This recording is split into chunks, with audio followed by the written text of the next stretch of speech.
अस्सलाम वालेकुम। उम्मीद है सारे भरा ठीक होवोगे।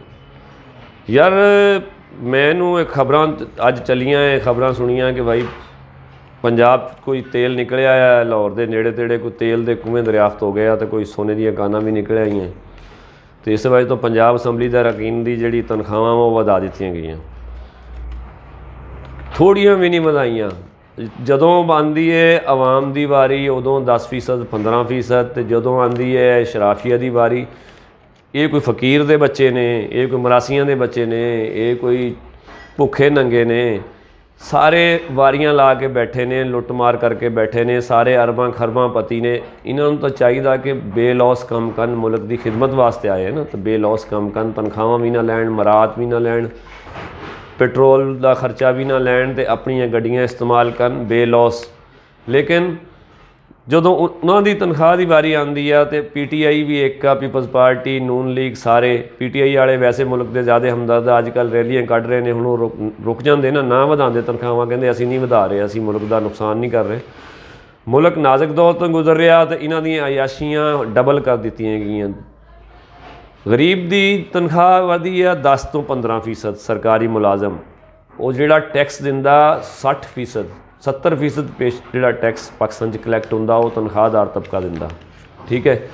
तो जिहड़े अरकान असैम्बली उन्होंने तनख्वाहां वधाइयां गईयां 200 तो 250%।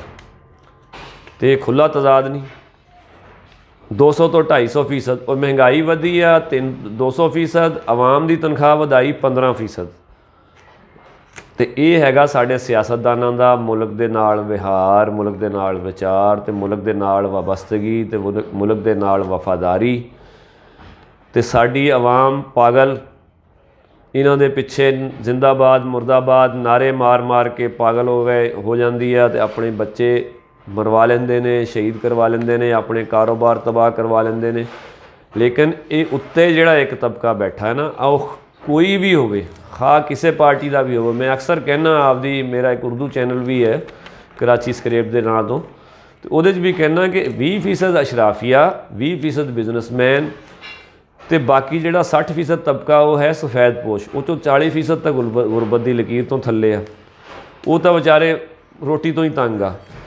तो जोड़ा 20% तबका बचता वो अच्छी तनख्वाहां वाला तनख्वाहदार, उस टीचर हजरात तो लोग जोड़े सरकारी मुलाजम है, उन्होंने तनख्वाह हथ च उदों मिलती है जदों तनख्वाह कट के, और 50% टैक्स वो देंदे ने, और पाकिस्तान का 70% टैक्स तनख्वाहदार तबका दिंदा।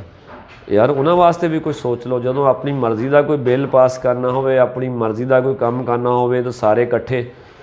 हुण एक जिहदी तनख्वाह 1 लाख सी, वो 6 लाख कर दी, उहदे नाल मरात भी वधियां होणगियां। वैसे हुकूमत कर्जा लै रही है, हुकूमत को पैसे कोई नहीं, हुकूमत भुखी मर रही है, तो मुल्क नाजुक दौर तो गुजर रहा, तो आवाम दे वास्ते कुछ नहीं। तालीमी बजट जीरो है, मैडिकल सहूलत आवाम वास्ते कुछ नहीं, खजाना खाली है सिर्फ अरकान असैम्बली वास्ते ही। तो ये कित्थों का इंसाफ है इस मुल्क, इस कौम के नाल? ये ज्यादती कदों तक? पाकिस्तान की आवाम नूं सोचना चाहिए कि ये जिहड़े सियासतदान है कि लूले लंगड़े ने, कोई बेकारी ने, इन्हों कुछ मिलता नहीं। सारे अरबां खरबां पति आ, तो हजे इन्हों का पेट नहीं भरता। तो जो 60% तबका वा, यही जिहड़ियां तनख्वाहां वधाइयां, गड्डियां फॉर्चूनर लैके दित्तियां, इन्हों ब्यूरोक्रेसी नूं ये किसी काम ला लैण, किसी किसान नूं किसी मद च रिलीफ दे देण, बिजली च रिलीफ दे देण, खाद च रिलीफ दे देण, या किसी होर सिलसिले में रिलीफ दे देण, कोई तरक्याती काम कर लैण। यार मैं बार बार कहना कि यह अशराफिया जिहड़ी है ना पाकिस्तान की दुश्मन आ। पाकिस्तान नूं कर्ज़ियां जकड़न वाले भी यही लोग, तो जिहड़ी अशराफिया है पाकिस्तान की दुश्मन है। ये सिर्फ अपना मफाद सोचती है। ये छोकरी हवे जिहड़े हैगे आ सारे सियासतदान, नच्चण वाली दे पुत्तर, ये आवाम का भला नहीं कर सकते। 60% तबका कंगाल हो गया, मर गया। 40% लोगों को एक टाइम की रोटी मुयसर नहीं। तो जोड़ा 20% तबका तनख्वाहदार तबका जोड़ा ठोक बजा के टैक्स दिंदा है, गौरमेंट उन्होंने को लैंदी है, उन्होंने 50% सैलरी के टैक्सां तो बिजली के मदद चल जाती है।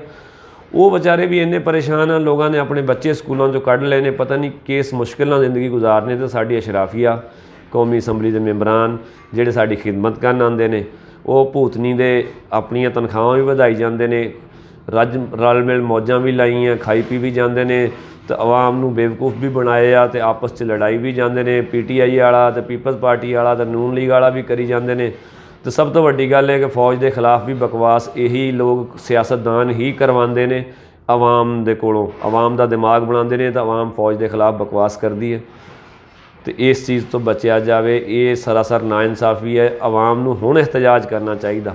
ਉਹ ਇਮਰਾਨ ਖਾਨ ਵਾਸਤੇ ਜਿਹੜੇ ਨਿਕਲ ਕੇ ਆਏ ਸੀ ਹੁਣ ਰੋਡਾਂ 'ਤੇ ਨਿਕਲਣ ਕਿ ਭਾਈ ਇਹ ਕੀ ਚੱਕਰ ਹੈ ਕਿ ਤੁਸੀਂ ਆਪਣਿਆਂ ਵਾਸਤੇ ਤਾਂ ਸਾਰਾ ਕੁਝ ਤੁਹਾਡੇ ਕੋਲ ਅਵੇਲੇਬਲ ਆ, ਵਰਲਡ ਬੈਂਕ ਤੋਂ ਖਰਚੇ ਲੈਂਦੇ ਹੋ।